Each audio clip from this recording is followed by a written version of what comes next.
Iya na ang mga dagkong balita karong adlawa sa One Mindanao. Dugang puwersa sa kapulisan, gideploy kagahapon sa Davao International Airport apan sumala sa Police Regional Office 11.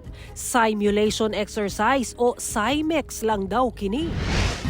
3 anyos nga batang babay, gipatay o gilugos matud pa sa iyang 17 anyos nga igsuong lalaki sa Jose Abad Santos, Davao Occidental.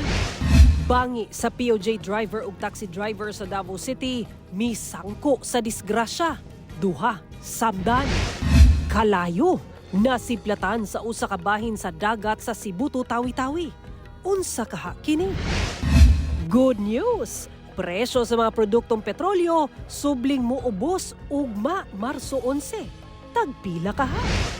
Klase-klaseng bulad recipes, gipida atol sa bulad cooking contest sa 16th Bulad Festival sa Barangay Kalumpang sa General Santos City.